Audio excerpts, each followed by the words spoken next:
Buenos días a todas. Buenos días. Buenos días.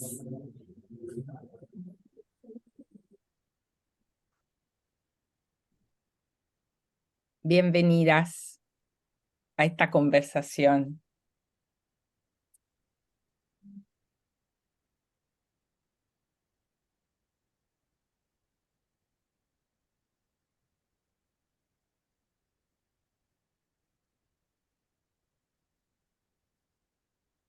Andrea, ¿tú me avisas cuando ya entraron todos los que estaban ahí en la sala de espera para... Sí, quienes estaban ya ingresaron, pero van a seguir ingresando porque estamos Bueno, justo en los minutos.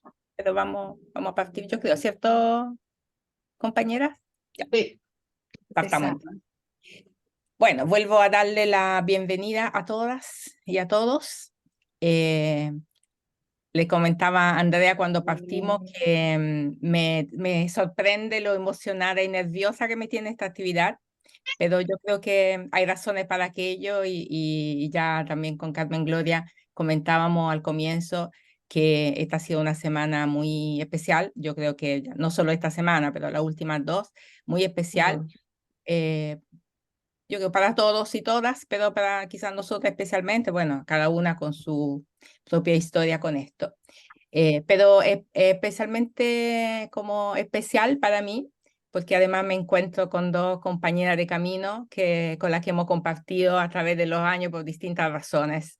Y bien especial esta circunstancia. Quisiera partir comentando un poco el contexto de esta actividad que cierra un periodo de muchas actividades. Digo cierra a pensar que habrá otras actividades, pero ahora viene el 18.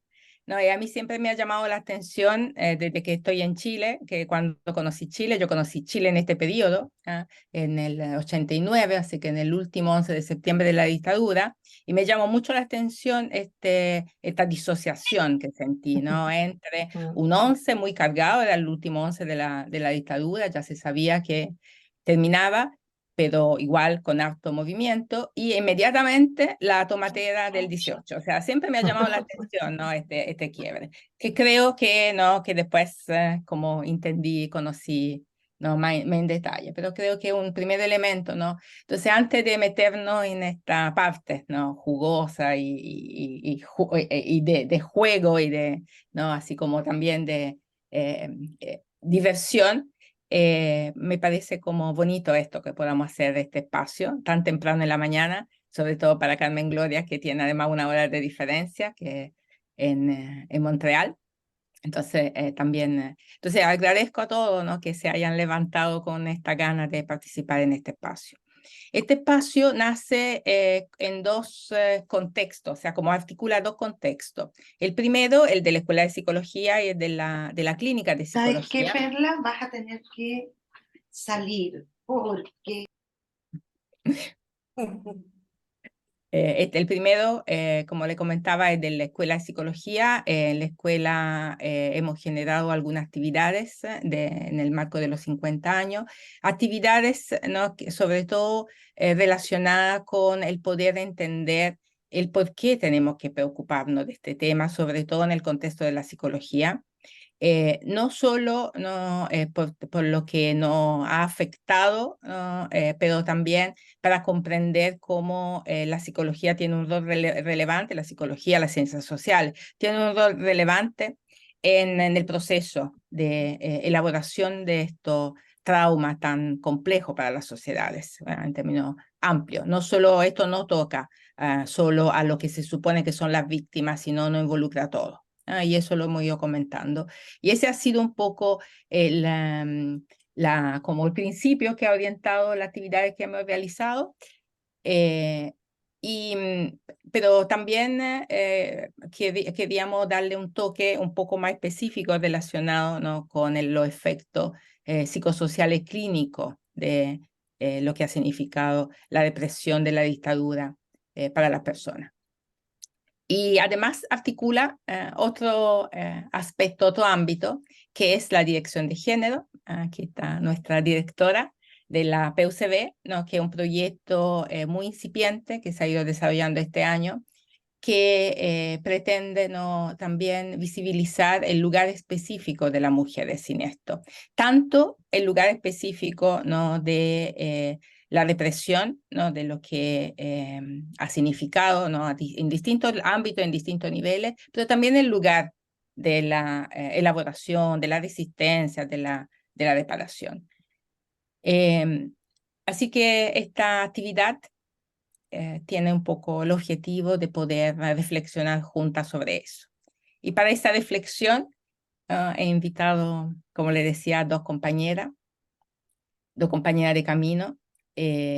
Carmen Gloria Quintana es colega.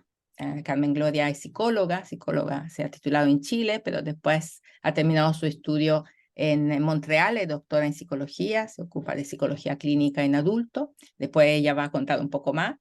Y además del aspecto profesional, Carmen Gloria tiene una historia muy especial en esto que ha sido la represión, pero no solo porque ha sido víctima directa, ¿no?, y una de las víctimas más emblemáticas, pero sobre todo por su resistencia a esto, ¿no?, por el empeño, el compromiso que ha tenido para no hacer de esto, ¿no?, una presencia, ¿no?, muy, muy fuerte en estos años.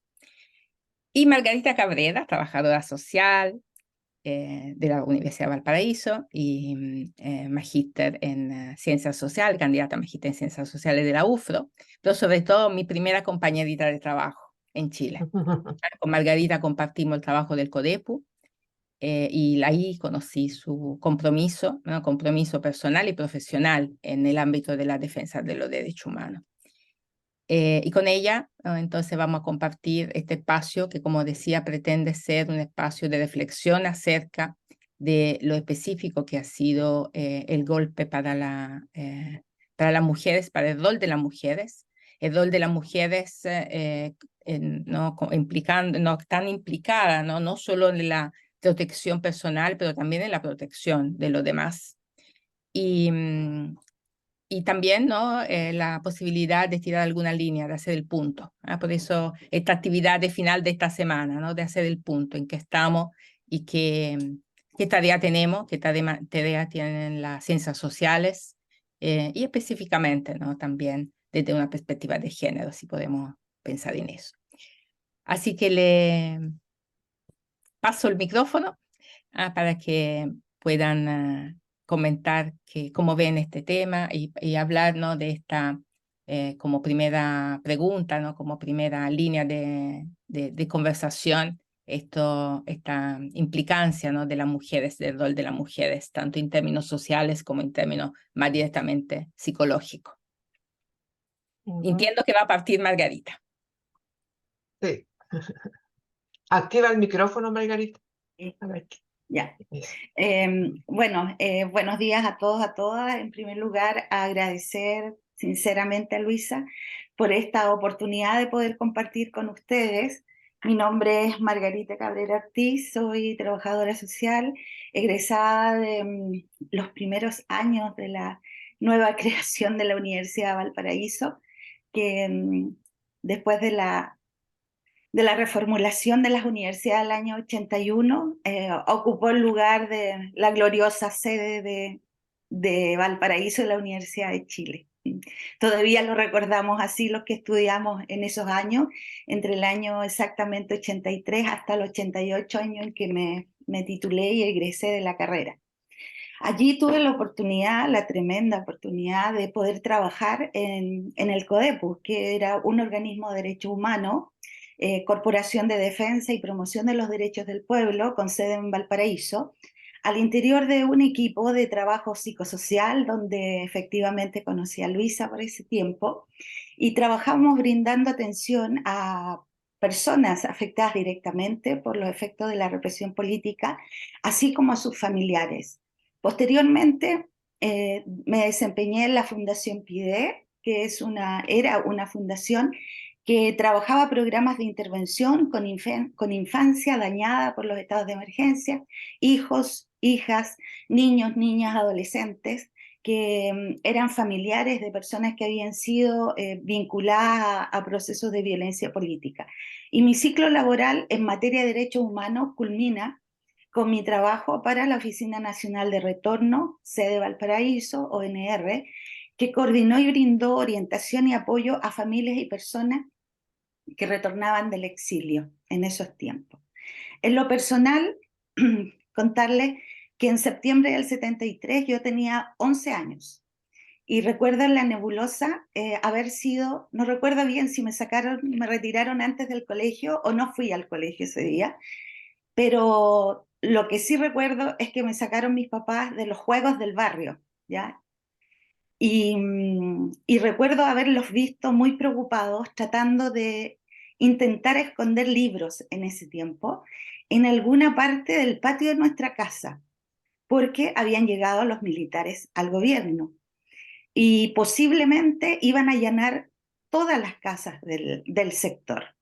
En la realidad esto nunca sucedió, pero quedó instalado en el inconsciente colectivo de ese barrio donde yo crecí, durante, sobre todo, los primeros años de dictadura, que cuando sucedía algo extraordinario en ese lugar, estaba vinculado necesariamente a los militares, sin ningún tipo de apellido, solo a los militares. Y se fue gestando y se fue conformando como una especie de fantasía que estaba fuertemente anclada, lamentablemente, a la realidad, y con posterioridad, en forma como familiar y colectiva, aprendimos a no hablar de aquello, ¿ya? Quedó como ahí, como secretos de familia. Y aprendimos, creo yo, a conjugar la experiencia del miedo en el transcurso de nuestras vidas. Así empieza mi experiencia vital con el golpe. Ese mismo día en Santiago, el 11 de septiembre del 73, un golpe de Estado puso fin a un proyecto político, el proyecto de la vía chilena al socialismo. Cuando se derrocó a un presidente constitucional como fue Salvador Allende, líder de la Unidad Popular, y que lideraba una coalición que había emprendido un programa que tenía profundas transformaciones sociales y también políticas, focalizadas principalmente en los sectores más empobrecidos del país. Me gustaría contextualizar lo que significó esto, considerando que deben haber muchos estudiantes vinculados en esta actividad. Los golpistas constituyeron un nuevo poder ejecutivo reemplazado por una junta de gobierno, específicamente una junta militar. Esta junta, una vez que se disolvió el Congreso, pasó a ejercer las labores legislativas en nuestro país. Se proscribieron absolutamente los partidos de izquierda que formaban la coalición de la Unidad Popular y se declararon solo en receso los otros partidos políticos. Se incineraron, incluso hay imágenes donde se ve que los registros electorales los tiraron a un río después de quemarlos. Se decretó la cesación de todos los cargos elegidos democráticamente, específicamente o especialmente los de alcaldes y regidores. Se exoneraron funcionarios públicos en todos los ministerios y servicios del país. Se controlaron en forma absoluta los sindicatos, se intervinieron las universidades y junto con eso el poder legislativo perdió en los hechos su independencia, porque empezó a actuar inmediatamente bajo la tutela de la Junta Militar. Complementariamente, los medios de comunicación especialmente los vinculados a la Unidad Popular, fueron cerrados, clausurados en forma inmediata y sometidos a censura. Los medios que eran adictos al régimen se pusieron al servicio de esta en forma inmediata y se declaró el estado de sitio en situación de guerra, que proporcionó amplios poderes al gobierno y subordinó el poder judicial a las decisiones del poder político. Acá ya, con esta descripción de lo que sucedió constitucionalmente en nuestro país, se instauraba una dictadura cívico-militar. Esta actuó con marcada impunidad en todo el territorio y se permitió cometer graves violaciones a los derechos humanos. Generó una sensación de indefensión y de temor dentro de la sociedad chilena. Conjuntamente con esto, comenzaron los asesinatos de los opositores políticos y se instauró una de las formas de represión más crueles que se conoce, como es la detención forzada de personas. En este contexto, y vinculándolo con el tema de nuestra conversación, que es el caso de las mujeres, la dictadura ejerció una fuerte represión contra las mujeres que militaban en partidos de izquierda y que apoyaban el proyecto político de la Unidad Popular. Estas militantes habían participado activamente en organizaciones como las juntas de abastecimiento populares de alimentos ante la escasez de estos durante los 1000 días del gobierno de Allende. Habían participado activamente en sindicatos, en comités de allegados, en juntas de vecinos u otras organizaciones definidas como populares y obreras. Estas mujeres fueron especialmente castigadas por la militancia que tenían. Fueron detenidas, fueron torturadas, asesinadas, hechas desaparecer.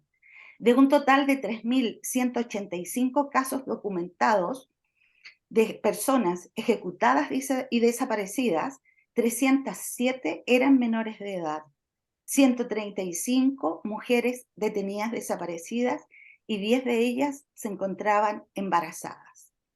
Por otro lado, también estaban las mujeres que, si bien no sufrieron represión directa, fueron adherentes al proyecto político. En este caso, experimentaron, dicho por ellas, una gran decepción por la caída de un proyecto que de alguna manera también era una utopía en el contexto de lo que fueron los 1000 días del gobierno popular. En ellas existía la convicción de que el país estaba construyendo nuevas condiciones, un país que era, de acuerdo a sus palabras, más justo, más igualitario, donde hubo de parte de ellas energía, emociones, trabajo, esfuerzos, y para ellas, sin haber sufrido represión directa, como en el caso de las compañeras militantes, el golpe marcó un antes y un después en sus vidas. Una vez instalado ya la dictadura y tras el golpe y la extendida represión para miles de personas, se comenzaron a congregar en las afueras del Estadio Nacional una presencia de mujeres que nunca se había visto en el país en términos de que eran familiares que andaban buscando información acerca de sus maridos, hermanos, hijos, etcétera, que habían sido detenidos inmediatamente después del golpe. Durante el mes de octubre del año 73 se documenta la presencia de 300 mujeres en los alrededores del Estadio Nacional en Santiago. Buscaban información y en forma unitaria comenzaban a desarrollar algunas acciones de solidaridad entre ellas. Recibieron el apoyo de otras mujeres, las mujeres que habían luchado en la década de los 30 por el derecho al voto de las mujeres, al voto femenino. Comenzaron a ser de alguna manera apoyadas por personas como Olga Poblete, Eugenia Joffre, Inés Araneda, la misma Elena Cafarena, ¿ya?, que acompañaron a estas mujeres que trabajaron por otras causas en la década del 30 y el 40, se reúnen nuevamente en la década del 70 a apoyar a estas mujeres que estaban buscando a sus familiares. En este contexto de violencia y de extrema incertidumbre, pero también de mucha solidaridad entre ellas, comenzaron tempranamente a conformarse organizaciones de familiares que extendían la búsqueda de sus familiares desaparecidos y comenzaron a recorrer ya derechamente centros de detención, cuarteles, comisarías y hospitales. Con esto se dio origen en el año 1974, bajo el alero de la Iglesia Católica y el Comité Pro Paz, la primera agrupación de familiares, la agrupación de familiares detenidos desaparecidos, que reunió principalmente a mujeres en sus inicios en la búsqueda de información de sus familias. Actuaron colectivamente, solidariamente, para buscar, para reunir y compartir información sobre sus hijos, sus esposos, parejas, padres, hermanos, hermanas, amigos, especialmente.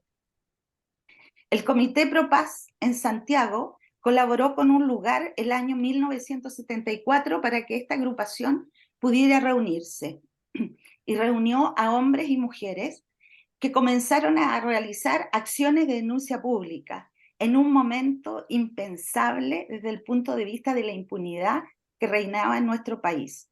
Entre las principales acciones que realizaron está un encadenamiento que realizaron las dirigentes de la agrupación el año 79 en las rejas del Congreso Nacional en Santiago. También se realizaron tomas de organismos internacionales como CEPAL y Flaxo, también en Santiago, y un sinfín de huelgas de hambre con el objetivo de visibilizar la sistemática represión y violación de los derechos humanos en nuestro país. Un origen muy similar tienen otras agrupaciones de familiares, como la agrupación de familiares de ejecutados políticos y posteriormente de presos políticos, cuando empiezan a aparecer los cuerpos sin vida a lo largo de todo el territorio nacional de personas que habían sido detenidas, y cuando el régimen militar comienza a instaurar verdaderos campos de concentración de presos políticos, en Pisagua, por ejemplo, en el norte, Puchuncaví, acá en la zona central, y Isla Dawson en el sur. Conjuntamente con estas agrupaciones de familiares, se van organizando equipos profesionales en el ámbito jurídico, en el ámbito social, médico, vinculado principalmente a las iglesias católicas, metodistas y protestantes de nuestro país con apoyo internacional. Estas comienzan a apoyar institucionalmente a las familias afectadas directamente por la represión. En estos equipos, sorprendentemente, hay una importante presencia de mujeres nuevamente, sobre todo mujeres profesionales que acompañaron estos procesos de búsqueda, de duelos, de quiebres, de pérdidas, de salidas al exilio, brindando apoyo psicosocial a las familias afectadas directamente y también a su entorno. En Valparaíso funcionó durante la dictadura FASIC, CODEPU, ACNUR y algunos equipos del Obispado de Valparaíso, que tenían profesionales abogados, asistentes sociales, psicólogas y también apoyo administrativo. Nuevamente es posible visualizar que en su gran mayoría estaban constituidos por mujeres. Comentar que en esta instancia conocí a Luisa, como comentábamos hace un rato, en un equipo definido del CODEPU, sede de Valparaíso, que fue el famoso equipo DIT, Equipo de Investigación, Atención y Tratamiento de Personas Afectadas por la Represión y su grupo familiar. En el CODEPU y posteriormente, Luisa no lo nombró, pero trabajamos después juntas también en la Fundación PIDE. Se trataba de equipos profesionales conformados en este caso por un médico, 2 psicólogos, un asistente social y colaboradores como expresos políticos, y brindábamos atención en salud mental de modo ambulatorio y apoyo intracarcelario a presos políticos de la cárcel de Valparaíso y a presas políticas que se encontraban recluidas en la cárcel de Quillota. En el caso esto fue en el equipo del CODEPU, en el caso del equipo de la Fundación PIDE, se entregaba apoyo psicológico, social y pedagógico a niños, a niñas y adolescentes que eran hijos de víctimas directas o indirectas de la represión. En ambos casos recibíamos apoyo profesional de las sedes de Santiago de CODEPU y de la Fundación PIDE, con quienes manteníamos una coordinación permanente prácticamente toda la semana, tanto en el funcionamiento administrativo como en la atención, en el seguimiento y sobre todo en la derivación de casos clínicos a Santiago. Siguiendo con el tema de las mujeres, durante la dictadura, esta orientó una política específica hacia ellas.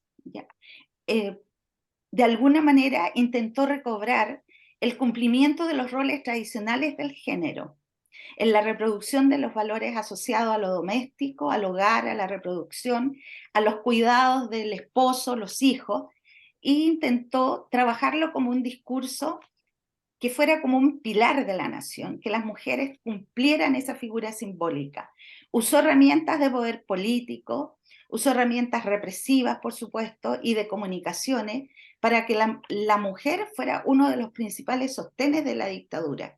Para ello tuvo que reprimir, despolitizar la sociedad chilena, pero especialmente a las mujeres, retrotrayéndolas nuevamente al ámbito de lo doméstico y lo familiar, y proyectando de esa manera en lo posible un Chile conservador, donde la mujer fuera la integridad de la familia.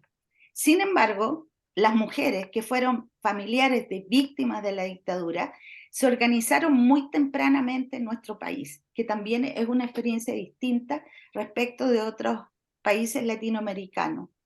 Ellas buscaron tempranamente a sus seres queridos y tempranamente también traspasaron el umbral de lo familiar para exigir verdad y justicia. Cumplieron un rol muy importante en la defensa de los derechos humanos, así como de forma simultánea contribuyeron a la rearticulación del tejido social que fue claramente destruido después del golpe. Estas agrupaciones y estas mujeres se transformaron rápidamente en actores políticos dentro de la escena nacional, porque ocuparon un espacio que fue público. Sus denuncias de violaciones de los derechos humanos fue en ese ámbito. Traspasaron el espacio de lo privado, de lo afectivo, de lo familiar, para ocupar un espacio público y exigir justicia, verdad, sobre todo en esos primeros años, primeros meses, sobre el paradero de sus seres queridos. Interpelaron al régimen, tanto al interior como internacionalmente, cuestionaron su legitimidad y defendieron públicamente los derechos de todos los chilenos en ese momento. Es así como podemos decir que las mujeres cumplieron un papel sumamente relevante en lo que fue el proceso de lucha posterior contra la dictadura. Su resistencia se manifestó activamente contra las brutales agresiones a los derechos humanos y con el pasar de los años y en la década de los 80 se vincularon con organizaciones de subsistencia cotidiana, pues dada la crisis del año 82 y la implantación por la fuerza de un modelo económico neoliberal, en Chile comenzó a arreciar el hambre, la cesantía, y esto afectó, por supuesto, principalmente a los sectores populares. En este caso, las mujeres también estuvieron presentes en ese tipo de organizaciones y posteriormente comenzaron también desde el punto de vista feminista a exigir democracia no solamente en el país, sino que también en la casa. A casi 10 años del golpe, el país se vio enfrentado a una grave crisis económica, la del 82, que hizo sentir sus efectos en lo político, en lo social y en lo económico. Esto se sumó a la pérdida paulatina durante la dictadura, a la pérdida de los derechos sociales y a la implantación de una política económica neoliberal. Como la cesantía, el hambre y la pobreza se extendió rápidamente durante los años 80, la desocupación llegó a tener un 30% y esto afectó principalmente a los jóvenes y a las mujeres. Se vio un fenómeno de rápida incorporación de estas al mercado laboral en trabajos asalariados, muy mal pagados, con sueldos muy bajos, trabajos muy precarios. Muchas se integraron a 2 planes estatales que se llamaban Plan del Empleo Mínimo o Plan Ocupacional para Jefes de Hogar, PEN y POJ. Eran subsidios monetarios entregados a la población cesante del país a través de las municipalidades. Yo misma, siendo alumna en práctica, trabajé en algunos de esos planes de empleo en la municipalidad de Viña del Mar. Y recuerdo que nos enviaban a aplicar la famosa ficha CAS, ficha de caracterización socioeconómica, que tenía un puntaje bastante peculiar, por decirlo menos, porque el puntaje consideraba todas de alguna manera, artefactos con que contaba la vivienda. Si había televisor, si había refrigerador, si había una estufa, si las viviendas tenían baño, cuántas camas habían, etc. Sin embargo, el problema de la pobreza en esos tiempos no era la cantidad de artefactos que había en el interior de una vivienda. El problema era la cesantía y la falta de ingresos. Entonces, por el hecho de tener artefactos, las personas no lograban un puntaje que les permitiera acceder a beneficios sociales. Y recuerdo que nosotros, como estudiantes de trabajo social, terminábamos aplicando no la ficha como correspondía, sino que terminábamos aplicando lo que nosotros denominábamos criterio solidario para poder colaborar con esas familias. Retomando el tema de la resistencia de las mujeres durante la dictadura y durante esta gran crisis económica comenzaron a impulsar y a agrupar actividades de subsistencia económica, como decía hace un rato, y comenzaron a aparecer lo que nosotros conocemos ahora como las ollas comunes. se fue generando un movimiento de mujeres populares, principalmente en los barrios, y comenzaron a desarrollarse organizaciones económicas populares. Aparecieron instancias como el famoso Comprando Juntos, se comenzaron a levantar comedores infantiles populares y talleres laborales entre ellas mismas. De hecho, mi tesis en esos tiempos, con mis compañeras de entonces, trabajamos los aspectos psicosociales de mujeres que participaban en estrategias comunitarias de sobrevivencia económica en el sector de Chorrillos Altos de Viña del Mar. Prácticamente era el estudio y era la construcción de 2 talleres laborales, uno para hombres, financiado por el famoso POG municipal, y otro para mujeres, financiado por el PEN, que les permitía a estos grupos empobrecidos en los sectores altos de Viña del Mar contar con un exiguo ingreso mensual. Dichas organizaciones de estrategia de subsistencia no solamente trabajaban en el tema económico, eso era solamente una parte de la acción, porque también apuntaban a superar la exclusión sociopolítica y la falta de participación que había. Al alero de este tipo de organizaciones se constituyeron organizaciones que eran verdaderos espacios de participación, de socialización, de formación de sus integrantes, que comenzaron a enfrentar a la dictadura de una manera más organizada. Durante la dictadura fue posible también poder identificar y apreciar la constitución de múltiples organizaciones de mujeres, más bien desde una perspectiva feminista. Es así como se creó el Comité de Defensa de los Derechos de la Mujer, CODEM, el Movimiento de Mujeres de Chile, MUDECH, la Unión Chilena de Mujeres, el Movimiento de Proemancipación de las Mujeres Chilenas, MINCH, 1983. De hecho, ese mismo año, en el Teatro Caupolicán, se reunieron más de 10.000 mujeres convocadas por todas estas organizaciones que plantearon derechamente una estrategia de lucha contra la dictadura, formando una sola organización denominada Mujeres por la Vida. Estas organizaciones planteaban la defensa de los derechos de la mujer en temas como la violación de los derechos humanos, el alza de los precios, la pobreza, la miseria, temas de salud sexual y reproductiva de las mujeres, pero también planteaban una abierta crítica y de lucha contra la dictadura militar y contra también el funcionamiento de los partidos políticos, especialmente los partidos de izquierda. Se fue articulando de este modo una lucha contra la dictadura en defensa de los derechos humanos, pero también en defensa de los derechos de las mujeres, como un nuevo componente de contenido en el discurso político contra la represión.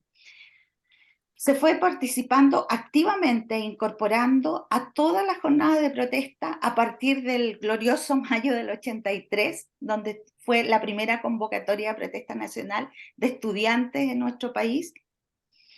Participaron activamente en todos los llamados de protesta, en la conmemoración de los 8 de marzo, en la conmemoración del 1 de mayo, del 4 de septiembre, como la fecha de elecciones populares en nuestro país, y se expresó en un documento que se denominó Pliego de la Mujer, con inclusión de la mujer y de sus peticiones o demandas en la famosa Asamblea de la Civilidad.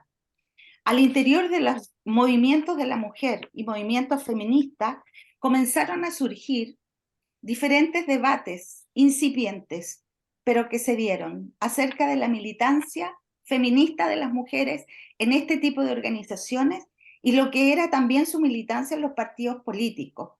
La lucha por alcanzar la democracia se fue complementando con la exigencia de temas personales y privados, que también comenzaron a ser parte del debate. Surge una crítica muy definida en torno a las organizaciones y los partidos políticos que veían los temas de la mujer como cuestiones más bien secundarias, en donde generalmente se invisibilizaban las demandas del género y las del feminismo. Por otro lado, la exigencia de democratización en el país se fue extendiendo a la necesidad de democratización en la casa, al interior de los roles que se dan al interior de la familia, lo que llevó a muchas organizaciones de mujeres a exigir a la recién formada Concertación por la Democracia que incluyera las demandas de las mujeres en temas como representación política, derechos de maternidad, aborto y otros. Finalmente, lamentablemente, todas estas demandas terminaron siendo invisibilizadas por la Concertación, que pactó con la dictadura una transición ordenada una vez que llegó la democracia y la mantención del modelo económico, el modelo político, el modelo social que la dictadura había impuesto.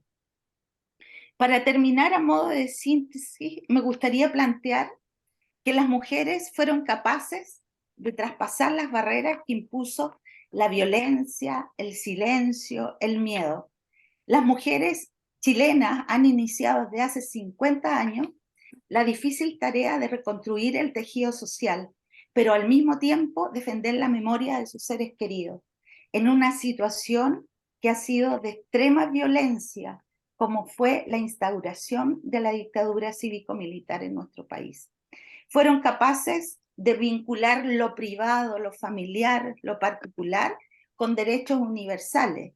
La tragedia de las mujeres familiares de personas afectadas directamente por la represión es una tragedia familiar, pero al mismo tiempo es una opción en donde ellas son capaces de superar ese nivel y transgreden, y que una vez transgredidos sus derechos en forma muy violenta, fueron capaces de transformar una lucha que fue personal, la transformaron en una lucha política, pero sobre todo la transformaron en una pelea ética. O sea, superó lo personal, lo público, lo privado, llegando a respetar y luchar por valores universales. A pesar de la desaparición de sus familiares, se comprometieron en una batalla por la verdad y la justicia y por la exigencia del pleno respeto de los derechos humanos. Es una batalla por la memoria individual, pero también es una batalla por la memoria colectiva, por la memoria de sus ausentes y la de una sociedad que, enfrentada al horror en un minuto determinado, tenemos que ser capaces de decir nunca más. Eso. Margarita, maravilloso. Muy Ah, bonito. una sistematización maravillosa, maravillosa. Yo creo que los más jóvenes, los y las más jóvenes que nos acompañan hoy día, quizás pueden hacer alguna conexión con su mamá, con su abuela, porque lo fuerte de estos temas es que, y de lo que pasó en Chile, es que nadie se puede restar. A nadie se puede restar, por lo menos, de hacerse la pregunta de dónde está y de cómo lo atraviesan estos temas. Así que yo creo que varios y varias pueden hacer conexiones, ¿no? Con estos tremendos movimientos a distintos niveles. Le paso la palabra a Carmen Gloria, que nos va a mostrar otro ángulo de este tema. Sí. Bueno, muy buenos días a todos los que me están escuchando, todos los profesores de la Universidad Católica del Paraíso, a Luisa, a Margarita, que somos, bueno, amigas de los años de lucha y de la transición.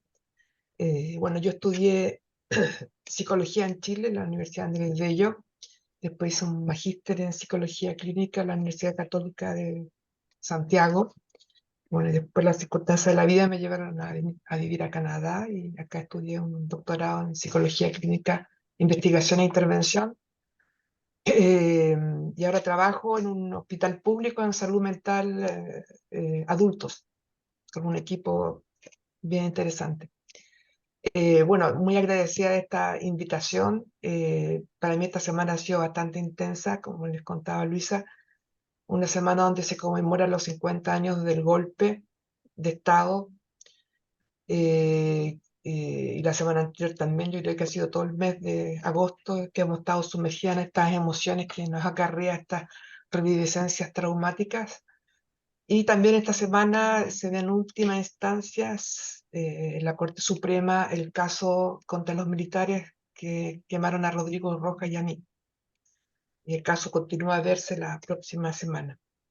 Bueno, quizás la mayoría ha escuchado hablar de uno de los eventos más crueles de la dictadura, que en el año 1986 yo participaba en un paro nacional con 18 años de edad, estudiaba en la Universidad de Santiago, primer año de ingeniería, y participaba en un paro nacional junto con compañeros de la universidad que nos íbamos a reunir en la Universidad de Santiago. Ese día estaba Rodrigo Rojas como fotógrafo profesional, sacando fotografías del paro, de las marchas, era muy temprano. Y ese día, en el contexto del paro nacional, fuimos detenidos por más o menos 30 militares a plena luz del día, 8:30 de la mañana. Nos golpearon, nos rociaron completamente con benzina para luego lanzar un artefacto incendiario y quemarnos vivos. Después de eso nos fueron a botar cerca de Quilicura, pensando quizás que estábamos muertos. Y después, bueno, conocía la historia, nos llevan a un hospital y Rodrigo Rojas muere el 6 de julio con el 70% de su cuerpo quemado, con quemadura de 3er grado. Y yo, bueno, sobrevivo luego de un largo tratamiento con el 65% de mi cuerpo quemado, quemadura de 3er grado. Eh, Luego de un largo periodo de rehabilitación, en el año 88, durante el plebiscito, antes del plebiscito yo vuelvo a Chile para la visita del Papa en el 87, que fue un evento muy significativo para todos los chilenos, porque permitió visibilizar un poco lo que era la dictadura y la violación a los derechos humanos. Y después vuelvo nuevamente ya a vivir en el año 88 a Chile para participar en la campaña por el no contra la dictadura, pues Pinochet quería prolongarse en el poder.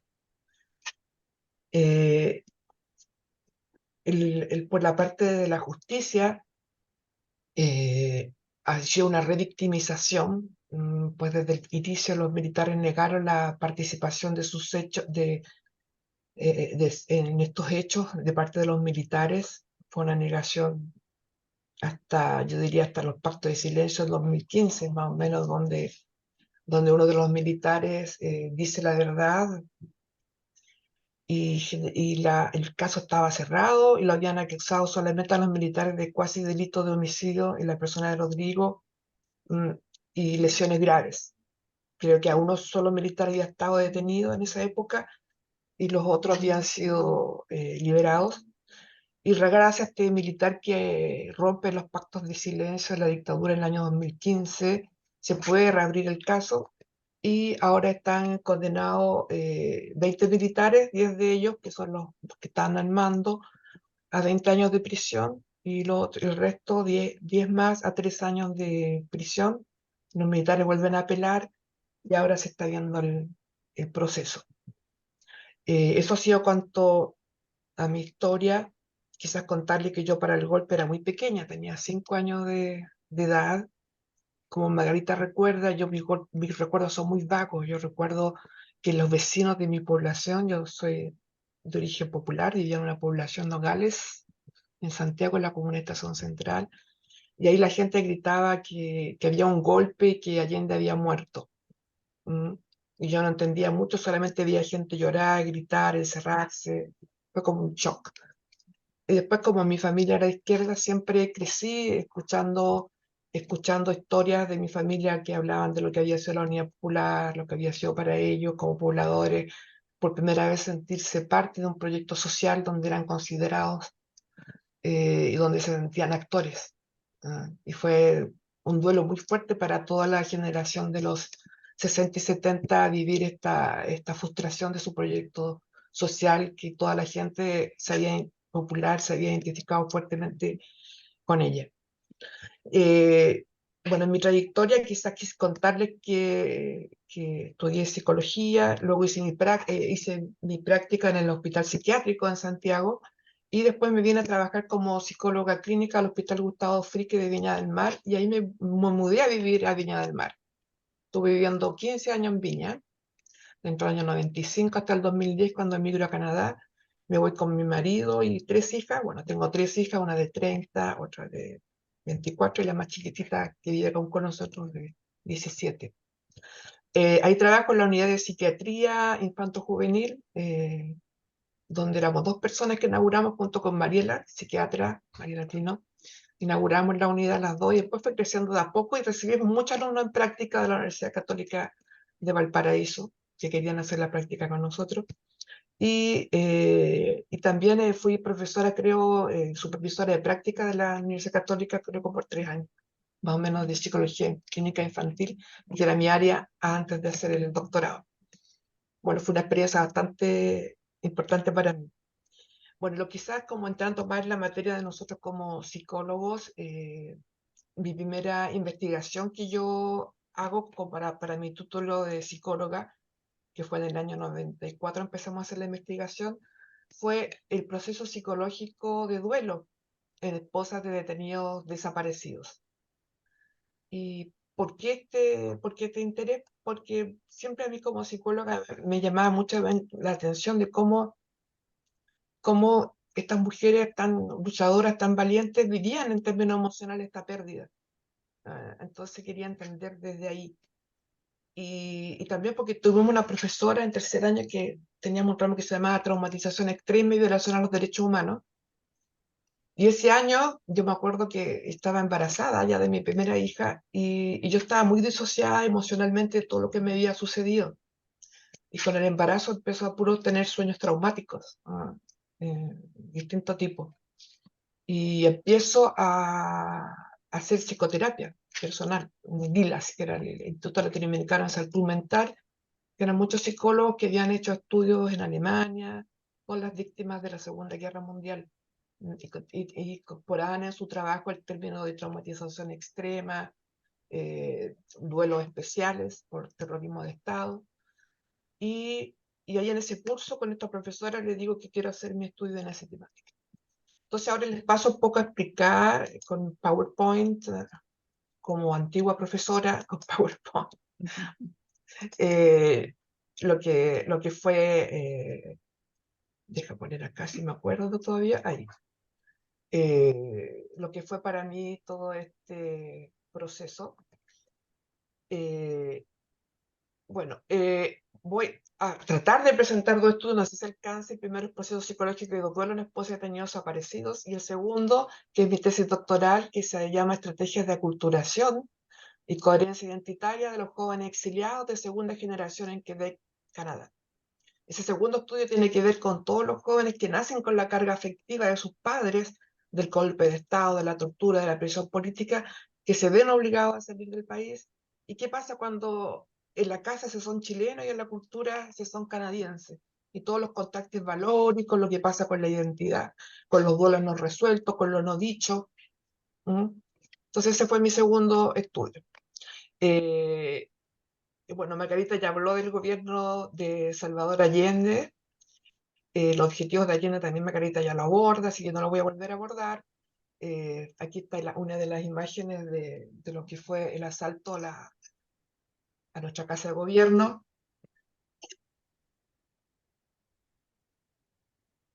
Aquí están los campos de prisioneros, el Estadio Nacional. No se ve, Carmen Gloria, no se ve. No se ve mi... No, se ve No, solo la tapa. qué raro. Mm, No sé cómo arreglarlo. Ahí se ve, No, tampoco. Ahí, no. Tienes que nada. volver a compartir, pero toda tu pantalla. Así cuando inicie en modo presentación, la vamos a poder ver. Voy a salir entonces. Sí. Ya, y ahí hago share. Y compartes Y todo bueno, tu escritorio. ya. eh, share. Ahí se ve. Se ve, pero ahí se debería ver. A ver, avanza. Sí, ahí sí. Pues sí. Ahí está, bueno, ahí está lo que fue el campo de prisioneros, como yo les decía anteriormente. El golpe de Estado se ve ahí, en la Casa de la Moneda. Acá se ve el Estadio Nacional con los prisioneros. Aquí las mujeres que están saliendo de la Moneda. Aquí empiezo yo ya con el estudio número 1. Bueno, quizás explicar un poquito los antecedentes. Bueno, Pinochet declara el país en estado de guerra. A partir de ese momento, en términos psicológicos, para la población, la muerte fue asociada al quehacer político. La represión modifica todas las reglas sociales previas, las representaciones colectivas que nosotros teníamos de la política, que la política se podía hacer sin miedo, y la permanencia de las reglas se altera, y las instituciones del Estado, como el Poder Judicial, Carabineros, que eran referentes de protección a los ciudadanos, dejan de serlo.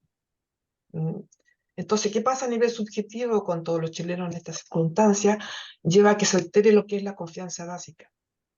Como esa confianza básica que Winnicott nos habla, ¿no?, de los bebés cuando están siendo maternados por su madre. Esa confianza básica que uno desarrolla en la sociedad es la que se pierde en estados de guerra. Entonces los chilenos entran en un gran desamparo, y en consecuencia se genera en Chile un clima de terror que atravesaba todas las relaciones sociales, que se caracterizaba por el silencio en la vida social. Son temas que no se hablaban porque uno no sabía, por ejemplo, cuando yo entré a estudiar a la universidad, no sabía si mi compañero que estaba sentado al lado mío podía ser de derecha o podía ser un infiltrado y denunciarme por mis ideas políticas. Entonces nadie hablaba, nadie confiaba en nadie, porque confiar podía ser la muerte, la desaparición, la prisión. Aquí vemos, bueno, Margarita hizo un resumen de lo que fueron las violaciones a los derechos humanos. Después, de acuerdo al informe RETI, ¿qué es un detenido desaparecido? Se entiende por detenido desaparecido a quienes fueron detenidos por agentes de la dictadura o personas a su servicio, siendo esta la última noticia que se tuvo de ellos. En todos los casos se trata de una detención arbitraria acompañada o seguida de medidas de ocultamiento y de investigados oficiales. Cuando preguntaba a la esposa de desaparecido, a la policía, a los carabineros, ¿dónde están? No habían respuesta, no estaban detenidos, nunca se los dio. En esta detención, durante la cual se aplican torturas y de la que se tiene la certeza moral que concluyó con el asesinato de las víctimas y la disposición de sus restos de modo que no fueran encontrados. Esto lo dijo la Comisión Rettig en el año 1990. Esta sensación de que estaban muertos, siempre para la esposa ha sido algo muy vago, nunca ha sido claro de que estén muertos a nivel subjetivo. Aquí hay una de las mujeres que fueron asesinadas o detenidas desaparecidas. Aquí está la hermana de Ana María Arón, que es una profesora. Ana María Arón, una profesora de la Universidad Católica, que yo la conocí cuando hice mi magíster. Es su hermana que fue asesinada estando embarazada. Organismos de ayuda, bueno, muchas personas sufrieron situaciones represivas y ante la indefensión en que se encontraban, acudieron a muchas instancias de ayuda, como la Vicaría de la Solidaridad en Santiago, la Fundación de Ayuda Social de la Iglesia Cristiana, que acogía las demandas legales y eran derivadas de atención social y psicológica. Aquí muchos grupos de profesionales ligados a los derechos humanos empezaron a atender a estas personas y a partir de ahí desarrollaron una práctica clínica y un proceso de conceptualización de esta práctica. Esto es bastante interesante porque no había mucha información donde agarrarse para cómo atender a este tipo de víctimas. Entonces los psicólogos, trabajadores sociales fueron aprendiendo en el camino y se fueron dando cuenta de que algo era muy importante, que era validar la experiencia de represión, la experiencia traumática, porque la dictadura como Estado, el Poder Judicial, todos negaban esta realidad y las esposas necesitaban que alguien les creyera, que alguien les dijera, sí, esto les sucedió, esto es verdad. Ahí los psicólogos tenemos como rol quebrar nuestra neutralidad, o sea, frente a situaciones de violencia doméstica, de violencia política, no podemos tener esto. Yo soy de aproximación psicodinámica y sistémica, y creo firmemente en esto, que uno no puede ser neutro frente a situaciones de violencia de todo tipo y violencia política, especialmente en estas situaciones. Uno tiene que validar la experiencia de la persona que ha sufrido. Aquí están las primeras manifestaciones de las esposas detenidos desaparecidos ya en los años 70, 74, empiezan ellas a organizarse. ¿Cuál es la problemática que yo quiero? Aquí no tengo ningún acento, porque mi teclado es francés, entonces no puedo tener acento ni nada. ¿por qué hicimos esta tesis? La hice con una compañera, con Verónica Silva, y quisimos entender cómo por qué este duelo era difícil de elaborar, y que presumíamos que era por las características propias de la desaparición, porque la desaparición impide tener información acerca de lo que ocurrió realmente con la persona, y si ocurrió la muerte no hay elementos reales ni simbólicos para aceptar la realidad y procesar el duelo. Recordemos que para el duelo hay tres como requisitos, que es saber qué es lo que ocurrió con la persona, constatar la muerte, que la persona está muerta, y el acompañamiento social. O sea, para que podamos realmente hacer un duelo por muerte de alguien, para que la realidad se imponga en nuestro aparato psíquico y hagamos este proceso de duelo, necesitamos elementos de la realidad que nos digan que sí, pasó, es real. Pero al estar desaparecido, queda nebulosa, queda el fantasma, no hay una realidad escrita. Entonces, ¿cuáles son los objetivos? Describir las características psicosociales de este duelo de la esposa de detenidos desaparecidos. Queremos indagar los procesos psicológicos, el impacto del organismo de derechos humanos en los procesos de duelo, la influencia de los distintos momentos sociopolíticos por golpe, cómo esto impactan tanto en el trauma como en el duelo de la esposa y sus familiares, y describir cómo se organiza la familia y la pareja de las entrevistadas. Aquí tenemos otra marcha de la esposa de detenidos desaparecidos. Bueno, Bruno Bettelheim, que estuvo detenido en campos de concentración en Alemania, dice que la situación límite, en la cual de pronto nos vemos en situaciones de guerra, de dictaduras, se describe como situaciones límites, en las cuales nos vemos lanzados una serie de condiciones donde nuestros mecanismos de adaptación y valores ya no sirven, y algunos de ellos incluso pueden ponernos en riesgo. Por ejemplo, el hecho de confiar en los otros, por ejemplo, el hecho de apoyarse en otra persona, es riesgoso. Entonces mismo los valores de solidaridad, los valores pueden llevarnos a correr riesgo en dictaduras o en represiones. Además, no podemos estar seguros en quién podemos confiar y contra qué y quiénes tenemos que defenderlos. Donde la confianza que hayamos depositada en la sociedad y en lo humano ya resulta una ilusión. Entonces, con todo esto como antecedentes, yo quiero que ustedes vayan como poniéndose como psicológicamente en ese ámbito. O sea, cómo ustedes mismos como estudiantes vivirían si tienen todos estos elementos de la realidad, la represión, cómo ustedes vivirían la pérdida de un ser, y también como para que psicólogos podamos tener herramientas para ayudar a las víctimas de la represión que aún están en estos duelos. Entonces el trauma es uno de los aspectos teóricos que tomo, y la otra parte es el duelo. Bueno, el trauma, como sabemos, Freud lo describe como circunstancias externas de gran intensidad, las cuales no han podido ser elaboradas por la persona, afectando de forma persistente el funcionamiento psíquico. Esta es la concepción económica, por el gran impacto y la intensidad. Después la definición más dinámica, que es complementaria a la anterior, describe como una situación externa que, por inconciliable con las representaciones ya existentes en el yo, por ejemplo la representación de la muerte, donde uno ve el cadáver y eso, pero la desaparición no existía en Chile, entonces era algo que no había representación mental para imaginar qué es lo que podía suceder. Entonces el yo no tiene herramientas para integrar esto, deja fuera del contexto asociativo a esta realidad, al yo consciente, lo que no permite una adecuada tramitación. Entonces la representación de la situación traumática queda inconsciente, desligada de la emoción sufrida, y permanece activa en la psiquis, provocando síntomas que llaman generalmente a la elaboración. La traumatización extrema es el concepto que es acuñado en Alemania y también en El Salvador y Guatemala, para describir los tipos de traumas psicosociales.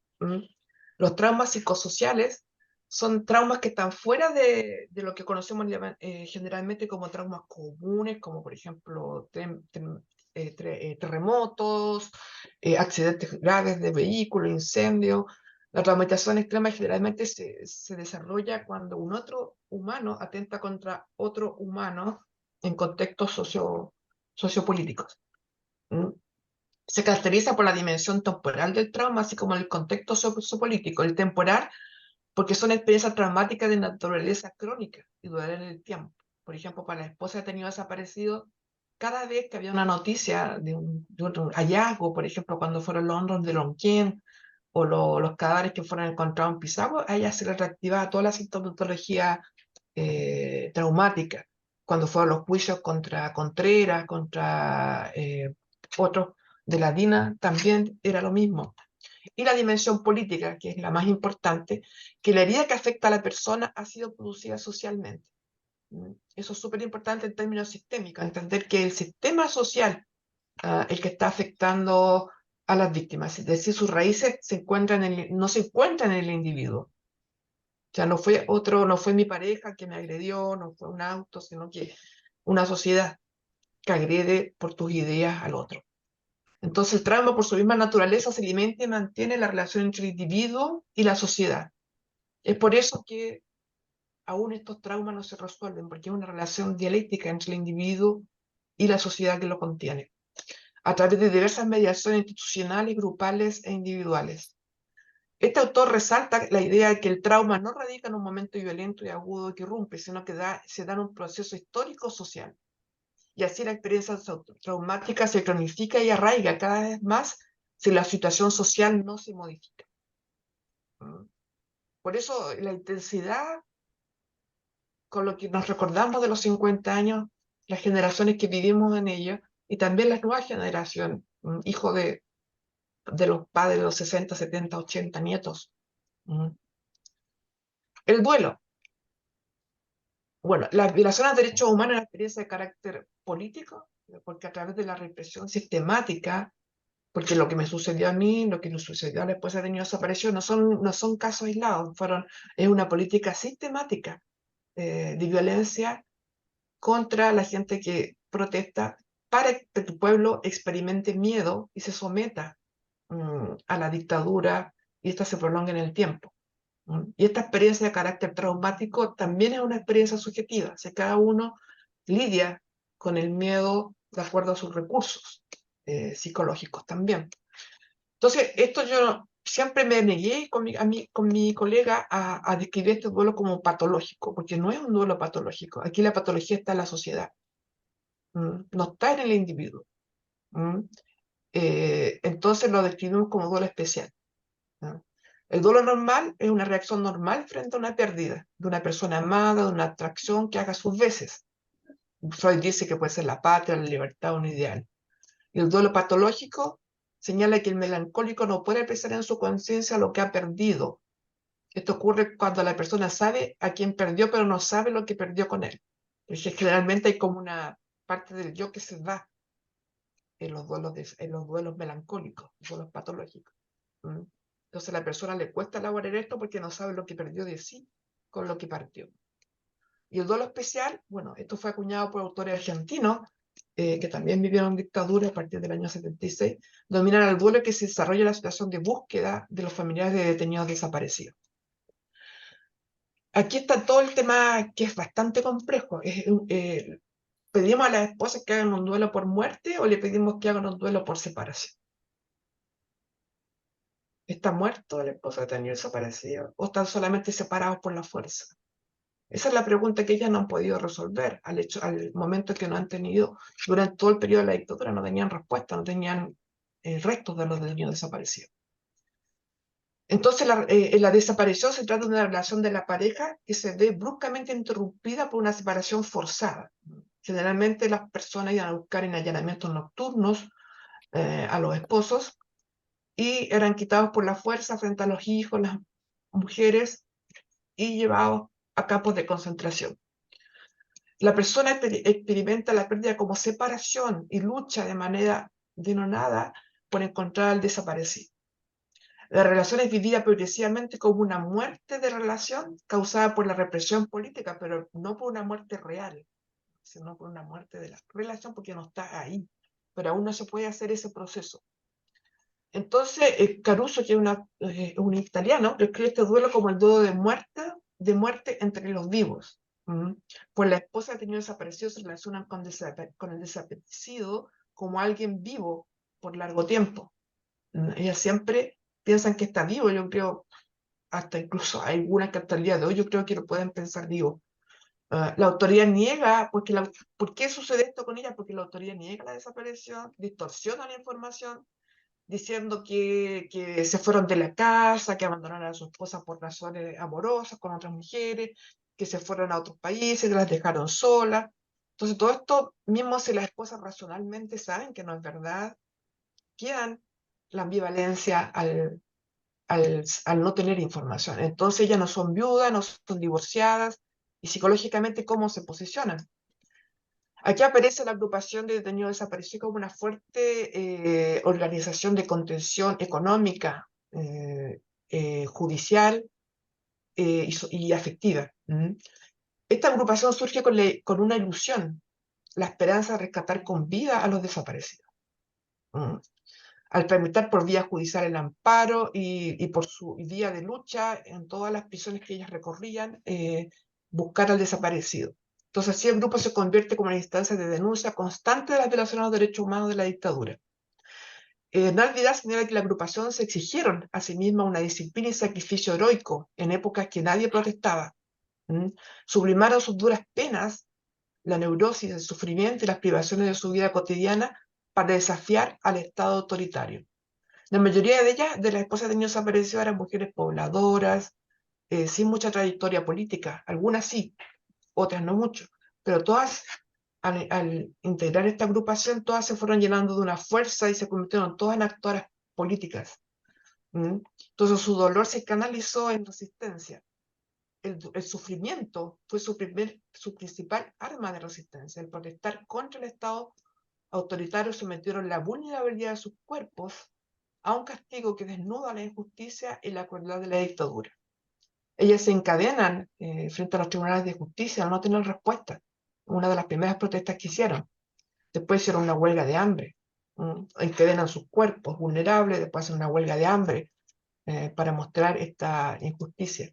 Ahí están en la huelga de hambre.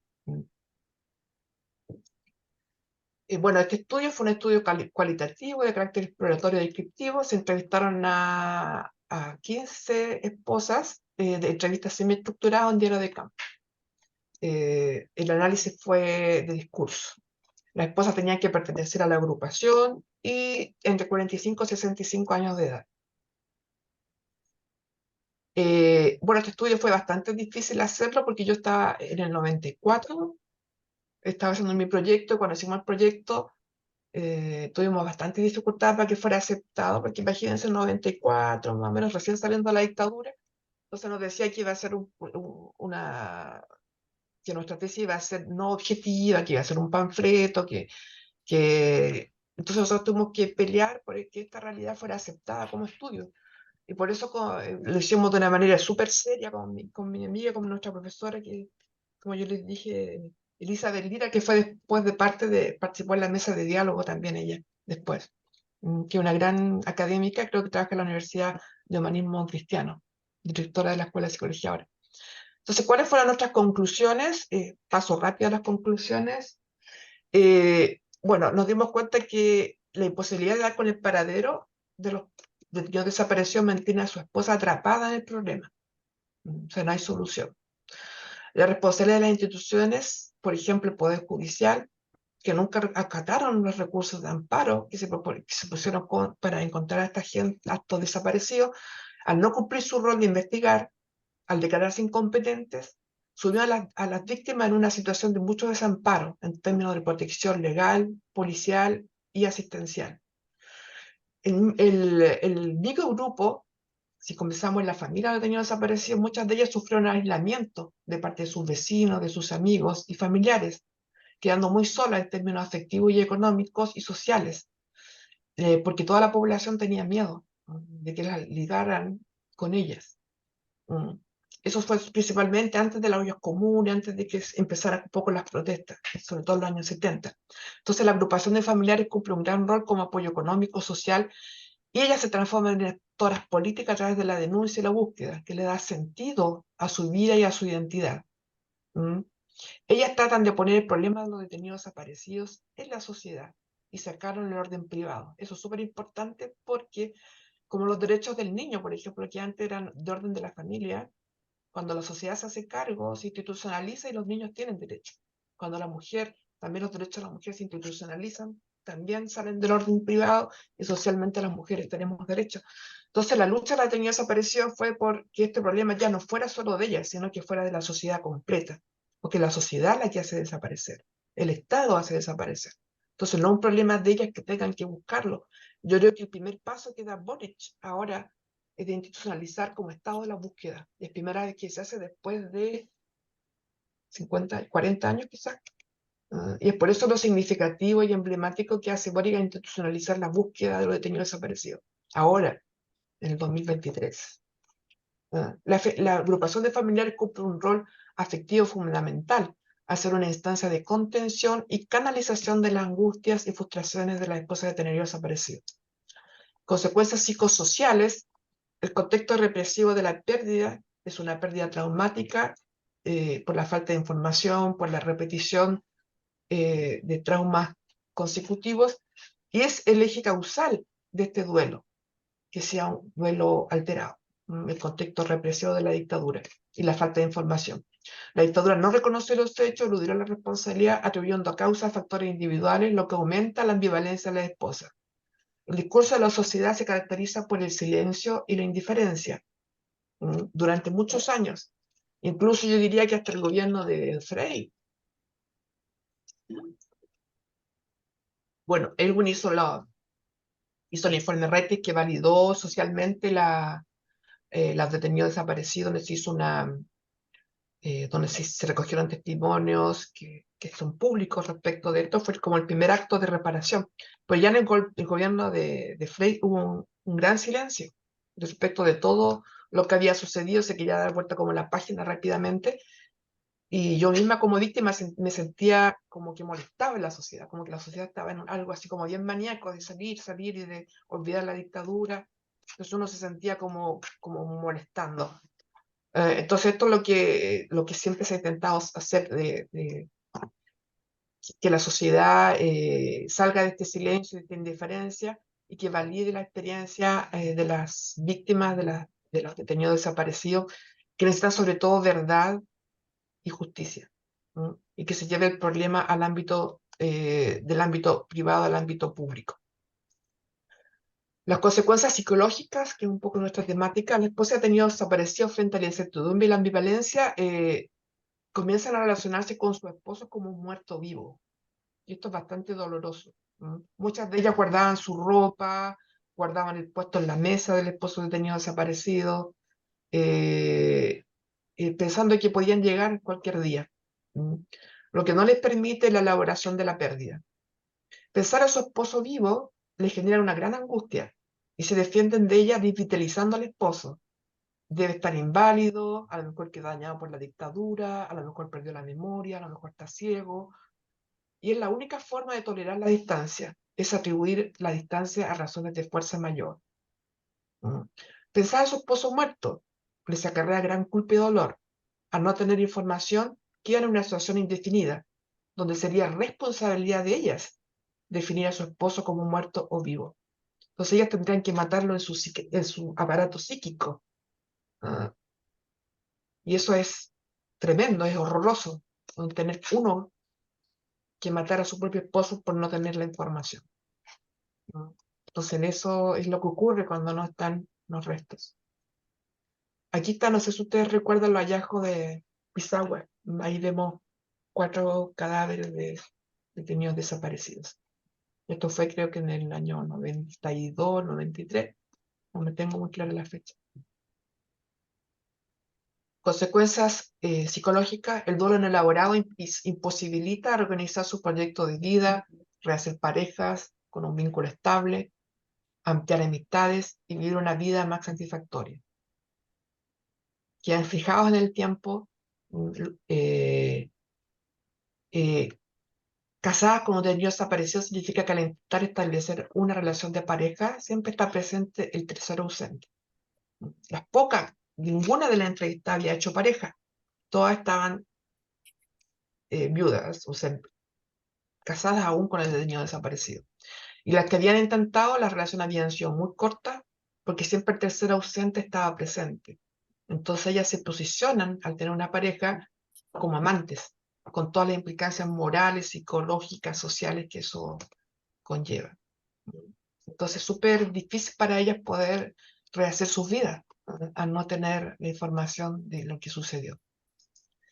A nivel familiar, existen muchas secuelas.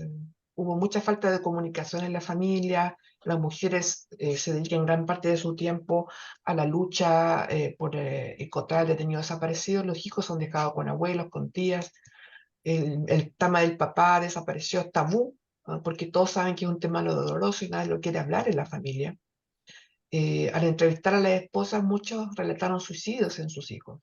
Hijos que no toleraron la situación y se suicidaron, intentos de suicidio, enfermedades psicosomáticas, muchas cánceres, enfermedades de Crohn, fibromialgia, trastornos mentales, depresiones severas, bueno, los traumas y problemas de adaptación social. Hijos que tenían problemas de conducta, que abandonaban el colegio. También aparece la transmisión transgeneracional del trauma en segunda y tercera generaciones. Por ejemplo, mis propias hijas, que no vivieron la dictadura, ellas cada vez que yo viajo a Chile tienen miedo que me pase algo, porque ellas quedan como fijadas en el periodo de la dictadura. Se puso mecanismos como la idealización del padre muerto, lo que impide más aún el duelo en los hijos, la identificación. Muchos estudian lo mismo que el papá, hacen lo mismo que el papá, militan políticamente en los mismos partidos.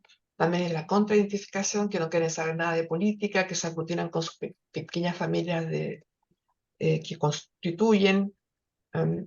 Y la reactualización de la psicología traumática y de nivel familiar en cada situación que evoca a los detenidos desaparecidos. Los hornos de Lonquier, las detenciones de agentes de la DINA, la conmemoración de los 50 años. Entonces, esto ha sido estudiado incluso en países, por ejemplo, en Alemania se dice que la transmisión transgeneracional del trauma es hasta la tercera generación. O sea que están los hijos, los nietos que van a vivir estas circunstancias. Así que a ustedes como psicólogos intervenientes les va a tocar quizás atender en alguna ocasión a una persona víctima de violación a los derechos humanos. Miles de familias de detenidos desaparecidos aún se preguntan dónde está. ¿El duelo es posible? Es la pregunta que nos hacemos ahora. Es difícil pensar que este duelo se pueda resolver solo encontrando restos de desaparecidos. Muchas ya encontraron los restos, algunas. Bueno, algunas hay 1000 casos que están en tribunales. Parece que lo más significativo fuera saber la verdad de quiénes fueron los autores de estas muertes y cómo murieron. Que se aplique la justicia y que la sociedad valide y acompañe estas pérdidas. Lo que ocurrió en pocos casos. De los 1.300, solamente 300 han sido vistos y 1.000 aún están viéndose. Que la sociedad valide y acompañe estas pérdidas. El daño es tan profundo, la separación fue tan violenta y dolorosa, que este daño yo creo va a quedar como siempre una herida. Sin embargo, creemos que el dolor sería más llevadero si los autores de los crímenes dicen dónde están y qué sucedió. Entonces ahora por eso a mí me molesta cuando dicen, estas señoras todavía con su historia, todavía hablan de ello. Es la poca empatía que se vio respecto a ese dolor, me hace ruido, me molesta, porque ya no tienen problemas psicológicos profundos, y sería un gran aporte que se diera la información que sucedió para su proceso psicológico, para nosotros como sociedad. La representación social del daño, la evaluación de su experiencia, el reconocimiento social y una debida justicia que dé cuenta de que las instituciones funcionan y cumplen su rol fiscalizador y protegen a los más vulnerables. Serían los factores mínimos para que se empezara a trabajar estos vuelos. Bueno, eso ya lo hablé yo de mi caso. Estoy yo en una protesta cuando volví a Chile. Aquí un poco también lo hablé que lo que pasó con el conflicto, los funerales de Rodrigo, la Comisión de Verdad y Reconciliación y la Comisión por Vales por los presos políticos y torturados. Entonces yo quiero dejar este tiempo para que discutamos como psicólogos. Quizás la segunda presentación no vaya a alcanzar a hacer, pero quizás quedar con esta discusión y dar tiempo para que todos discutamos si la reconciliación es posible. Y dejo ahí nomás y no voy a leer lo mío porque quiero que discutamos ahí. Pero quizá Carmen Gloria igual ¿Mm? podrías comentar algo del otro Sí, estudio, así como sí, pensando un poco en esto de lo transgeneracional, quizá alguna cosa sintética de tu otro estudio sobre los hijos. Me Bueno, parecería voy a como... tratar de hacerlo rapidito. Esto lo hice en la Universidad de Montreal. Eh, bueno, en Chile no existía la cultura de la inmigración antes del 73. A casi entre 500.000 y 1 millón de personas se fueron exiliadas. Los chilenos vivieron el proceso de aculturación. La aculturación es como, la cultura son los referentes básicos que uno tiene para saber cómo moverse en la sociedad. Entonces la aculturación es cuando uno sale de una sociedad y se enfrenta a una cultura completamente nueva y extraña. Entonces esta aculturación, este shock de aculturación, los chilenos lo vieron bajo una profunda crisis porque todos venían con la carga del golpe, la carga emocional de haber sido torturados, la expulsión, el abandono, el fracaso de su proyecto social, y todo esto con la difícil tarea de adaptarse a la otra cultura, de empezar a trabajar, de estudiar, de encontrar trabajo, aprender la lengua. En Quebec hay cerca de 8.000 personas nacidas en Chile y alrededor de 10.000 personas que son hijos de chilenos. El problema, el impacto del contexto de aculturación sobre el psiquismo del inmigrante que es padre durante la inmigración impregna la naturaleza y la calidad de las relaciones que establece con sus hijos nacidos en el país de acogida. La mayoría de los chilenos hasta el año como 78 tenían sus maletas hechas para volverse a Chile, porque todos pensaban que el golpe iba a ser algo corto, que iban a volver. Entonces los hijos crecieron sabiendo que volvían a Chile. Entonces también había una incertidumbre de si he hecho raíz en este país, que voy a la escuela, que escucho a mi amigo, o estoy con esta ambivalencia de vuelvo o no vuelvo. Y para los chilenos fue lo mismo. Papás se enojaban cuando los hijos hablaban francés en la casa, cuando hablaban otras lenguas, porque decían van a olvidar el español. Entonces los hijos se desarrollan en un medio de origen que trata de guardar como de manera rígida la cultura chilena, con un medio de acogida diferente, un medio más democrático, donde acá Canadá es un país multicultural, donde viven mucha gente de distintas razas. Entonces aquí la crisis de la adolescencia va a ser mucho más compleja, no va a ser la crisis de construir una identidad como un joven que está en Chile o en Canadá, sino que aquí son dos países que están conjugados al mismo tiempo.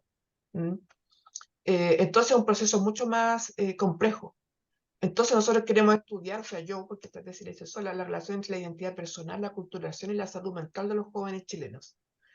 Este es de gran interés social por facilitar a los jóvenes inmigrantes el proceso de aculturación y la integración de la sociedad acogida. Esto es un tema bastante llevado también en Europa, porque en Europa, en Francia, por ejemplo, hay hartos jóvenes que han salido de sus países en guerra en Medio Oriente, que se radicalizan y que se vuelven a sus países como terroristas.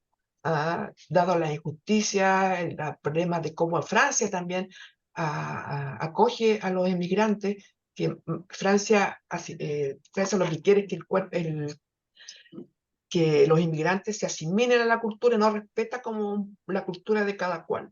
Entonces también hay una negación de su identidad. Y por eso es más difícil en Francia que los jóvenes se integren, a diferencia de Canadá. Bueno, la aculturación expliqué que es un proceso de cambio a largo plazo, a nivel psicológico y cultural. Estos cambios son el resultado del contacto entre dos o más grupos culturales. Yo bueno, eso lo dije ya. Los modos de aculturación, se le hacen dos preguntas a la gente. ¿Es considerado importante para la persona inmigrante mantener su propia identidad y sus características? ¿Es considerado importante para la persona inmigrante mantener las relaciones con la sociedad mayoritaria? Usando estas dos respuestas, Berry, que es un autor bastante conocido, identifica 4 modelos de aculturación: asimilación, integración, marginalización y separación. Entonces aquí están los modelos del etnocentrismo que tuvieron los chilenos cuando llegaron, que hay una fuerte identificación con la cultura de origen y débil identificación con la cultura de acogida. Aquí están todas las peñas que los chilenos hacían, se juntaban solo entre ellos, trabajaban entre ellos, es como una micro sociedad chilena en Canadá. Entonces aquí se identifica con los chilenos, pero nada o casi muy poco con la cultura de acogida. La asimilación es la fuerte identificación con la cultura del país de acogida y débil identificación con la cultura del país de origen. Ahí son los que se olvidan de que fueron chilenos y no quieren nunca más escuchar ni enseñar a su hijo a hablar español, y pasa porque muchos viven una experiencia bastante traumática y que no quieren saber nada más de Chile. Entonces se asimilan completamente a la cultura. Después viene la marginalización, los que solamente se dedican a trabajar y no se contactan ni con los chilenos ni con los canadienses y se meten en su burbuja. Y después el modelo más óptimo, que es el de integración, donde hay una fuerte identificación con las dos culturas, la de acogida y la de origen. El enfoque multiculturalista es el enfoque que utiliza Canadá, que es uno que promueve más la salud mental, porque es un elemento clave de la política de multiculturalismo de Canadá. Es que si los inmigrantes, la minoría étnica y los miembros de la comunidad de acogida se sienten valorados por su identidad cultural, ellos a su vez respetarán las aspiraciones de la identidad de otros grupos étnicos canadienses. ¿Ya? Entonces aquí hay como el multiculturalismo, se hacen fiestas, por ejemplo, para cada país, en cada época, y son reconocidos como culturas aparte, pero también integradas a la sociedad. Por ejemplo, este enfoque facilita a la gente porque la gente puede hablar en su casa su idioma, y en la sociedad, donde trabajo o estudio, el idioma suyo. Y esto es importante también para ustedes como psicólogos con el fenómeno de la inmigración que hay en Chile, haitianos, venezolanos, colombianos que están llegando. Yo creo que muchos van a vivir muchos de estos procesos. Esto no lo voy a leer porque estos son como síntomas de lo que pasa cuando hay problemas de aculturación. Puede haber depresión, ansiedad, trastornos psicosomáticos, depresiones. Los jóvenes que se adaptan más y que tienen más modelos de integración tienen mejor salud mental. No lo voy a leer esto.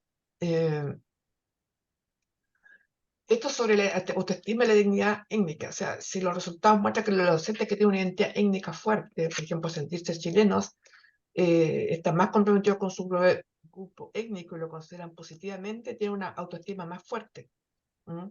Los adolescentes que tienen actitudes negativas o no están comprometidos con su origen étnico tienen baja autoestima. Bueno, la identidad es una manera de organizar las creencias, los valores y los sentimientos que caracterizan al rol de las personas en vista a obtener una unidad en el tiempo y en el espacio. La identidad, podríamos decir que está constituida cuando el individuo comienza a tomar decisiones en relación a lo que él es, cuáles son los valores interpersonales que debe acumular y cuáles son las direcciones ocupacionales que debe seguir y con cuáles grupos socializar. Cuando la persona ha construido su identidad, tiene un sentimiento de coherencia con lo que hace, con lo que dice. Bueno, estos son distintos tipos de identidad.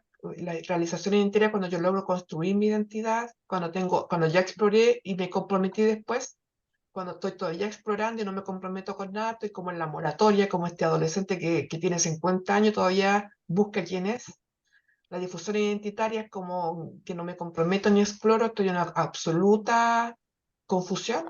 Y la formación identitaria es cuando me comprometo, pero sin exploración. Es cuando el joven, por ejemplo, vive solamente con los chilenos y se identifica con la identidad de sus padres y no incorpora nada de la cultura de acogida.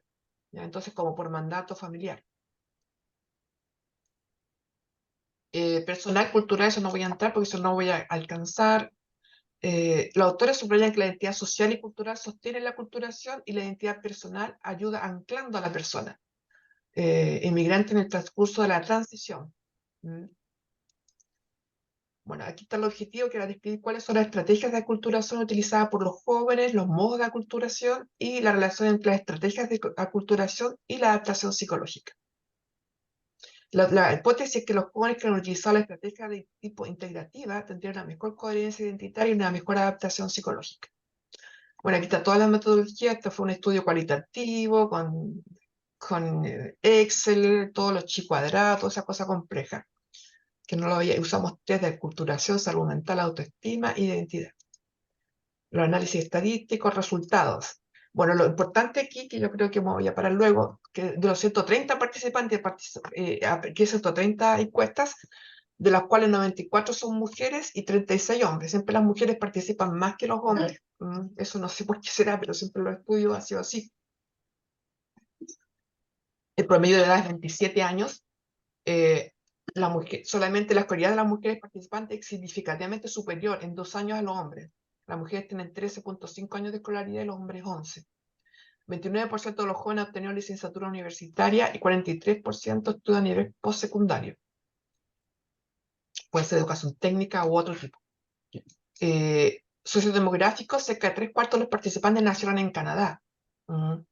de los cuales 63% en Montreal y un cuarto en Chile. La religión católica la más común, 64%. El español es la lengua materna de casi todos los jóvenes. Eso es bien bueno porque eso significa que los papás le hablaban español a su hijo, a la mayoría. Entonces que el 93% se identifica con la lengua materna como la lengua de origen. Y el francés, la lengua más utilizada fuera de la casa. Y la principal razón de los padres para abandonar Chile, el 68% fue por persecución política y un 23% vienen por razones familiares, porque su tío fue exiliado u otro. Los modos de aculturación, aquí quedé bastante contenta porque me di cuenta que los jóvenes, la mayoría se identifica con el modelo integrativo, el 51%. Entonces eso habla de bastante salud, que tiene que ver con las políticas de inmigración que tiene Canadá, que están bastante institucionalizadas y hay políticas públicas para acoger. El etnocentrismo, 33, y bueno, Canadá está en el color negro y Quebec en el color jaspeado, marginalización el 12 y el 11 y asimilación 7 y 6. Entonces vemos que hay bastante buena modos de aculturación según los grupos de edad. Los grupos de edad más grandes están más integrados. Tienen modo de integración en el 55%. ¿Y esto por qué? Porque uno de los descubrimientos importantes de mi tesis es que los modelos de aculturación no son rígidos, que los jóvenes adolescentes, cuando son más jovencitos, todos tienen una fuerte tendencia a buscar sus raíces. Entonces se juntan entre ellos, participan en fiestas entre ellos, y después cuando ya se sienten seguros, identificados con sus raíces, ellos se abren a la cultura de acogida y logran el modelo de aculturación. Por eso los mayores de 27 a 35 tienen más tendencia a la integración que los más jovencitos, que tienen 40%. También es importante el etnocentrismo, 44% en los más jovencitos, que tiene que ver con lo que decía, y 29% con los más jóvenes. La identidad también, la realizada también el 71% logra una identidad, una coherencia identitaria. Eso es bastante bueno, una identidad realizada. 18% con sus padres, la identidad de los padres, moratoria que están en búsqueda todavía el 19%, el 15%, y difusa menos del 1%. Las mujeres tienen más identificación con la identidad de sus padres, el 15%. Hacen como esta moratoria, o sea, perdón, la prescrita por los padres. Hay un poca exploración, a diferencia de los hombres que solamente el 9%. Y la realizada está en el 68% de las mujeres y 24% de los hombres. Bueno, las conclusiones es que las mujeres la escolaridad es mayor, las razones políticas fueron las que llevan al exilio, el francés, la lengua de uso de trabajo y escolar, y español la dejan mayor. La mitad de los jóvenes chilenos se identifican y afilian fuertemente a las dos culturas y adoptan el modo de integración. El tercio adopta el modo etnocentrismo. Bueno, eso ya lo dije, ya creo. Yo creo que lo voy a saltar eso. Los jóvenes chilenos tienen un nivel de estrés psicológico más elevado que el promedio de la gente quebecois, pero aún bajo el suelo clínico. Los jóvenes chilenos del segundo grupo, de los más jóvenes, tienen más de 3, porque aquí los jóvenes de chicos empiezan a trabajar y a estudiar, se viven bases 3. Los jóvenes que tienen identidad más integrada tienen mejor índice de salud mental. Y los que son más proclives a adoptar el modo de integración. La coherencia identitaria, bueno, eso ya lo dije, que la mayoría de los jóvenes tienen este modo de integración y desarrollan la coherencia identitaria. Contribución de la tesis es que mientras más tiempo los jóvenes viven en Quebec, más tendencia tienen a adoptar el modo de integración en sus procesos de aculturación. Está en las dos culturas implicados en la origen y de acogida, ayuda a promover la adaptación psicológica y social.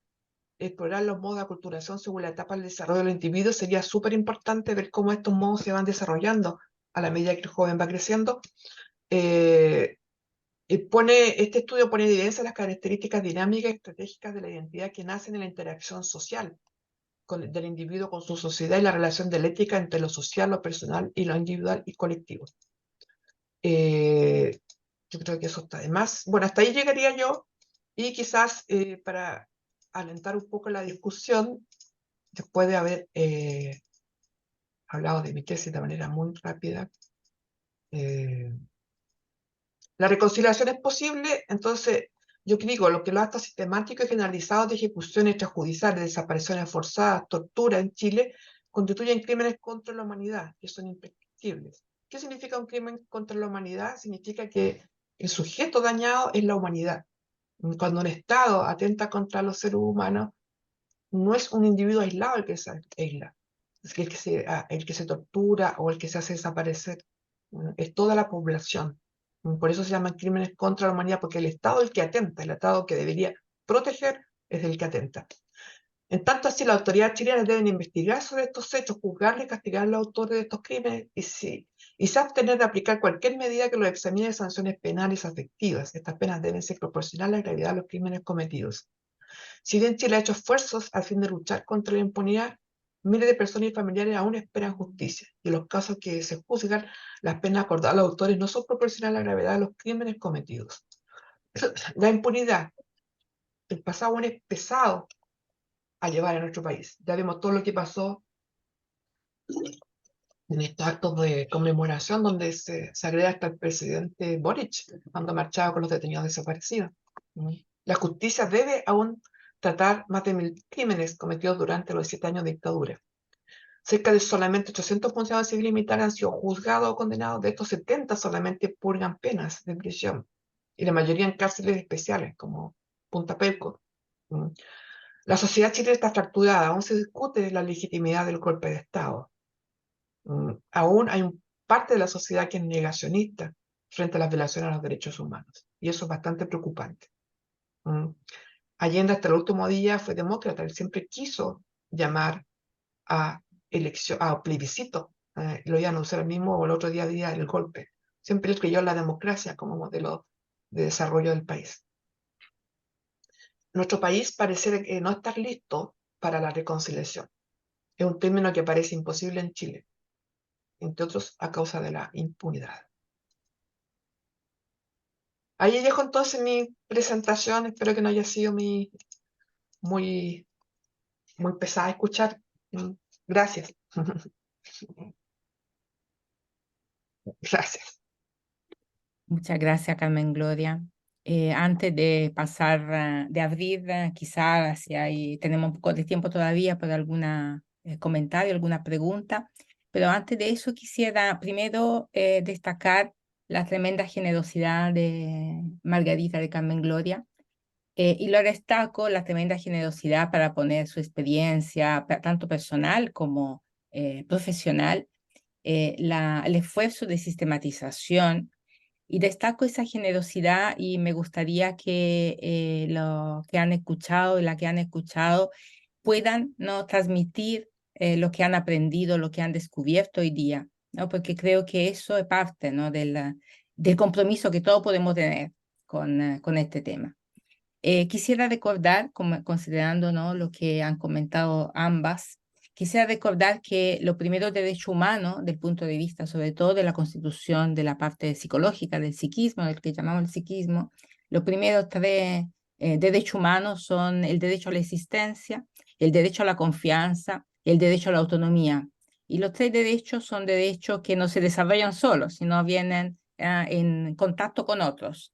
Y son justamente lo que ¿no?, hemos podido apreciar, el profundo quiebre que ha significado. Y ese quiebre es un quiebre que no se repara solo, ¿no?, sino que hay que trabajar para eso, que creo que es lo que hemos estado comentando y transmitiendo. Otro aspecto que me parece importante, y de por qué me parece importante destacarlo, por lo que han comentado tanto Margarita como Carmen Gloria, el trauma, el profundo trauma que se ha vivido no es individual, es un trauma colectivo. La característica psicológica más importante del evento traumático es la disociación. Y yo creo que todos somos testigos de la profunda disociación con la que todos hemos reaccionado, todos seguimos reaccionando frente a esto a estos relatos, a los aspectos más crudos, más difíciles de la dictadura. Y uno de los aspectos que ha destacado Carmen Gloria, ¿no? Una de las formas disociativas, y esto como de poner en lo individual la resolución de algo que es colectivo, ¿no? Me parece que nuestra contribución es justamente en hacernos cargo de cómo cada uno puede contribuir, ¿no? Desde su lugar, desde su posición, desde su profesión a esta reconciliación. Eso me parece como importante de destacar, ¿no? Y de como custodiar estos aspectos que generosamente han puesto ambas en evidencia. Así que abro la conversación, si hay alguna pregunta, si hay algún alcance que quisieran compartir de esta. Carmen Gloria, quizá podrías tú sacar la presentación. Ya. Muchas gracias.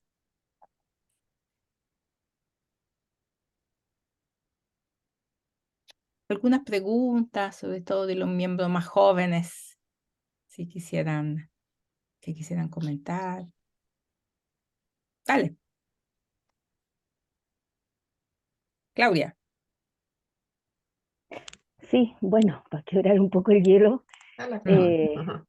Hola Carmen Gloria, Hola, me Claudia. gusta, mucha alegría de verte después de tanto tiempo. Estoy muy emocionada en realidad, me emociona mucho todo esto, ¿no? Han sido días muy emocionantes en realidad. No sé, darte las gracias por tu siempre testimonio, ¿cierto? También a Margarita, dar las gracias a la escuela por haber dado un espacio muy importante y estar. Para mí ha sido muy significativo estar con jóvenes este año.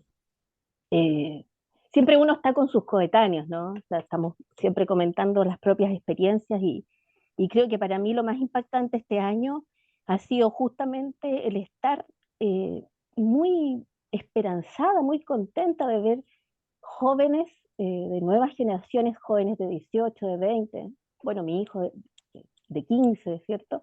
Que con esa fuerza de la juventud eh, están poniendo el tema de nuevo, ¿ah? Tomando la conciencia de la necesidad de reparación y de reconciliación permanente de un tramo muy complejo. Entonces, claro, yo pienso las protestas empezaron en el año 83, yo tenía 13 años, el año 86, ¿cierto? La gran protesta donde estuvo, ¿cierto? Tu tremenda experiencia junto con Rodrigo Rojas, eh, la fuerza estudiantil, ¿cierto? La fuerza estudiantil que no podemos ser indiferentes, ¿cierto? Los que estamos de alguna manera ligados a la universidad. Y el constatar procesos históricos que están ocurriendo y siento que es una obligación desde nosotros como psicólogos, ¿cierto? Como psicólogas, eh, no ser indiferente a esto, o sea, hablar del trauma, hablar de la memoria histórica. A mí me provoca mucha rabia cuando, cierto, está la frase de que si no hubiese habido Allende no habría habido golpes. Siento que es como cuando una mamá o un padre le dice a su hijo, si no te hubieses portado mal, no te hubiese pegado. ¿Ah? ¿Cierto? Es como, entonces las representaciones mentales, siento, claro, nosotros estamos 50, 60, 70 años, ¿cierto? Las personas, me parece muy importante el traspaso que podamos hacer de nuestros testimonios. Así que bueno, muchas gracias. Muchas gracias a todos, a todas. Gracias, Claudia. ¿Quién más quisiera compartir sus reflexiones sobre este tema? Jessica. Luisa, no soy del grupo de las más jóvenes. De tu invitación a que los más jóvenes puedan tomar también la palabra, pero no puedo no expresar también como lo plantea Claudia, ¿no? La tremenda emoción que ha estado atravesando estas últimas semanas, ¿ah? Y venía hoy día en la mañana pensando en la mala memoria, ¿no? Cómo estamos atravesados como país si pudiéramos tener un diagnóstico, el diagnóstico sería, un diagnóstico clínico sería Ujú. mala memoria. ¿Ah? Y lamentablemente esta mala memoria es como parte así de nuestro ADN. Tenemos muchos relatos a lo largo de nuestra historia en donde se ha negado la existencia de los pueblos originarios y la experiencia que vivimos en el 73 es una experiencia que reedita, que fortalece, que recrudece esa mala memoria que nos persigue hasta hoy día. Y pienso que una manera como pensando en el antídoto, ¿no? ¿Y qué hacemos para enfrentar esta mala memoria? Eh, Creo que este tipo de actos, este tipo de encuentros, para recordar, para rememorar, para volver a narrarnos, haciendo visible lo invisible para avanzar en justicia, tiene mucho sentido y tiene mucha posibilidad. Quiero pensar que tiene mucha posibilidad a partir de lo que pregunta, de su pregunta, Carmen Gloria. Quiero Ujú. pensar que es posible, porque si no, eh, perdemos, ¿no? Perdemos como ese hilo de vida también que tenemos como colectivo, como país, pensando en tantos jóvenes y mujeres jóvenes que también están presentes en este encuentro. Quiero pensar que es posible con ellos, junto a ellos, a ellas, tenemos que insistir en este ejercicio de memoria, porque solo así podemos también avanzar en cuestiones claves que ponía Carmen Gloria, con esa fuerza además y capacidad, Margarita, te lo agradezco infinitamente, la capacidad de sistematizar ese dolor, pero también ese coraje, el coraje que las mujeres a lo largo de la historia han, han tenido que habitar para enfrentar las situaciones de injusticia. Entonces, pienso además que, bueno, en este desafío que estoy hoy día, que es en una dirección de equidad de género, me parece que tenemos que retomar ese desafío de instalar, de instaurar un relato veraz, de construir una narrativa fidedigna, que no tenga temor a emplear los conceptos que hay que emplear para visibilizar los actos inhumanos cometidos y que se siguen cometiendo contra principalmente contra las mujeres, a propósito de las terribles estadísticas que también tenemos que sortear. Así que desde ahí yo quiero como agradecer a Margarita la posibilidad como de remirar también esta posibilidad, actualizando ese coraje, y también a ti, Carmen Gloria, la posibilidad también de compartirnos cómo ese coraje también se pone al servicio, ¿cierto?, de la construcción de conocimiento para seguir pensando estas narrativas. Eso, Ujú. la plantilla. Muchas gracias, Jessica. ¿Alguien más quisiera compartir? Andrea. Sí, hola, buenos días. Yo también me quiero sumar a todos los agradecimientos. Me parece de tremenda contribución el trabajo de Carmen Gloria, así como también la presentación de Margarita, y la importancia también que tiene este espacio de reflexión, pensando en algo que comentábamos con Jessica en estos días también, en torno al contexto de la conmemoración de estos 50 años. Eh, Creo que una de las prácticas simbólicas, diría yo, más potentes de estos días fue la manifestación de las mujeres que se hizo al frente de la moneda, con gritos que repetían la consigna del nunca más. ¿Y por qué lo traigo a colación? Porque creo que también la fuerza de lo femenino, ¿cierto?, puede contribuir a buscar no solo la reparación, sino que también seguir trabajando hacia la verdad para que nunca más vuelvan a ocurrir ningún tipo de situación de vulneración de derechos, como, bueno, como fue el golpe, y como también lo vemos en la práctica cotidiana en situaciones de discriminación o de violencia de género. Quiero decir con eso que me parece importante acogernos desde esa esperanza, desde esa oportunidad que también decía Jessica, de seguir creyendo, que tenemos una oportunidad de seguir trabajando por el cambio, por reparar desde lo que somos como colectivos de características femeninas, y en eso también quiero apelar a un libro que a mí me gustó mucho y que se llama El cáliz y la espada, de una autora austríaca que se llama Rean Eisler, y que habla desde el punto de vista histórico y antropológico, desde cómo se han generado, ¿cierto?, los conflictos y las guerras entre los sexos, y que no tiene ninguna contribución ni desde lo biológico ni desde lo divino, sino que también cómo eso se construye culturalmente a lo largo de la historia de la civilización.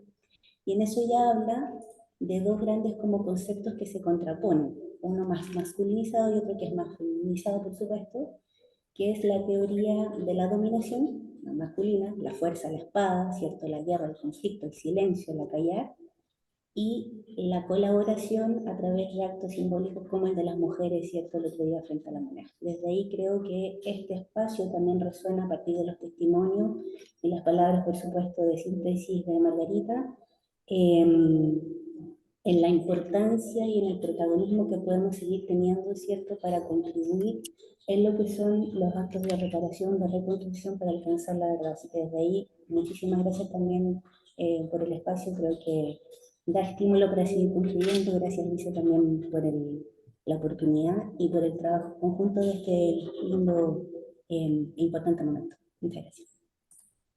Muchas gracias, Andrea. Como estamos ya cerca de la hora, quisiera ofrecerle a Margarita y a Carmen Gloria alguna palabra de cierre. Quisiera pedirle a los que puedan de prender su cámara para que podamos cerrarnos, por lo menos, aunque sea a través de la virtualidad, mirándonos, ¿no? Creo que una instancia en donde necesitamos ser testigo además con ojos, ¿no? Así que los que pueden, le pediría que prendieran su cámara para el cierre. Muchas gracias. No sé, Margarita, Carmen Gloria. Empezamos en orden. Bueno, yo quiero reiterar mis agradecimientos a Luisa, también a la universidad por esta opción de principalmente volver a encontrarnos para conversar y tener estas conversaciones que siempre van a ser aportativas, van a ser nutritivas. Y reiterar mi disponibilidad para compartir, volver a compartir y colaborar en lo que ustedes precisen. Así es que un abrazo a todas, principalmente a Carmen, a Luisa, Jessica, que nos volvimos a ver, y bueno, a todas las compañeras que están y compañeros que están presentes. Ujú. Bueno, para despedirme quisiera agradecer a Luisa, a todos los profesores de la universidad y a los alumnos que están ahí. Yo también estuve sentada con ustedes como estudiante de psicología, y es bonito ver sus caras atentas, sus caras que están interesadas en el tema. Decirles que esto para mí es crear conocimiento, es crear historia, es crear memoria, sobre todo cuando me preocupa a mí un poco que en nuestro país no hayamos avanzado todavía en el respeto a los derechos humanos y en la creencia de la legalidad, cómo salían los problemas políticos. Sobre todo recordemos que en la explosión social del año 2019, nuevamente el Estado atentó contra mucha gente que protestaba, donde jóvenes perdieron los ojos, mutilados, algunos murieron. Y eso nuevamente son violaciones a los derechos humanos, porque el Estado que atenta contra la juventud.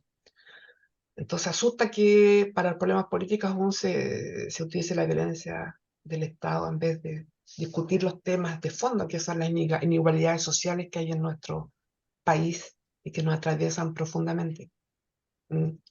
Y quisiera que nosotros como psicólogos que estamos aquí, que los futuros psicólogos tengamos conciencia de esto de que frente a estas temáticas no podemos ser neutros, que tenemos que informarnos, tenemos que aprender, tenemos que participar para poder construir una sociedad más sana, una sociedad donde todos la integramos y no haya nadie excluido.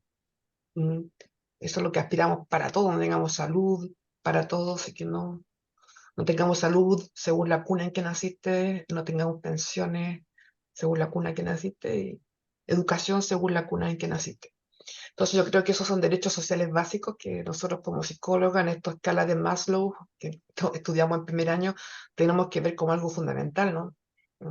Tener un techo donde vivir, tener salud, educación, básicos para poder después pensar en abordajes psicológicos a diferentes problemáticas individuales, sociales y colectivas. Entonces, bueno, decirles que estoy muy contenta de reencontrarme con mis raíces, con mi país.